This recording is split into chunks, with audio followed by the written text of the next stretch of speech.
जो मंत्र आपको दिए जाते हैं ये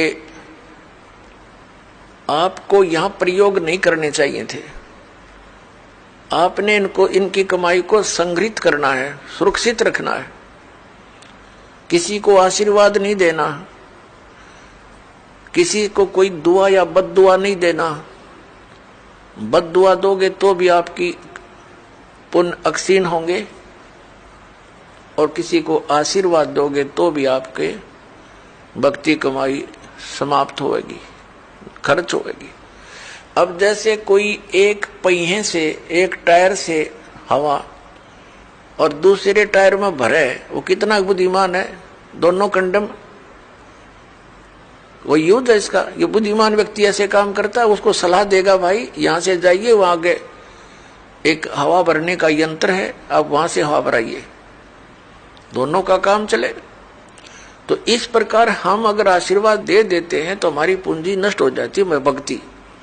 अब ना उसको लाभ, उसको थोड़ा सा लाभ उसको होगा और आप यहीं रह गए, दोनों चौड़ चपट, क्या फायदा।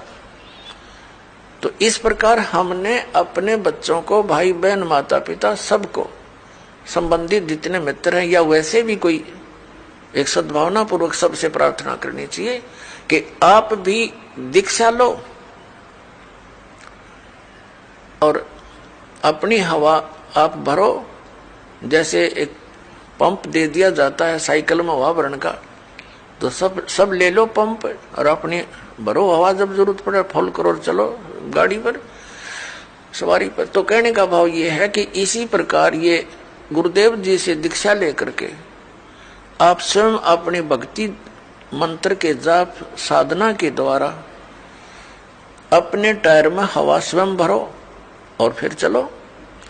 तो इस प्रकार आप जी ने अब ना किसी को आशीर्वाद देना है, ना किसी को बद्दुआ देनी है, दोनों में हमें हानि है। पहले क्या था, इस काल का जाल है। आप देखते हो बुजुर्ग बड़े छोटों को आशीर्वाद देते हैं और बड़े उनके चरण छूते हैं, क्योंकि पहले जो एक आपने देखा होगा एक पाग सिस्टम है। पाग जैसे पिता की मृत्यु के उपरांत बड़े पुत्र को एक पाग बांधी जाती थी, पगड़ी, और फिर वो पिता वाले कर्म वो करता था। आप पिछला इतिहास देखिएगा तो उसमें क्या होता है कि वो आशीर्वाद देने वाला अपनी पूंजी नष्ट करता है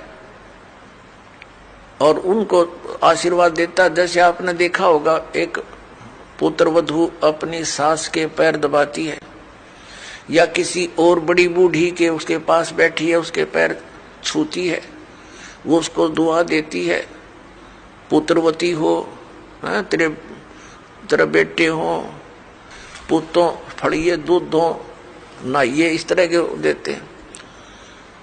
तो वो बुढ़िया के पास जो चवन्नी थी वह तो पुत्र वधू को दे दी, आप खाली होगी, आगे चारदर है ही नहीं। तो इस प्रकार हमने अपनी इस भक्ति को बर्बाद नहीं करना है, ना किसी पुत्र वधू को आशीर्वाद देना है।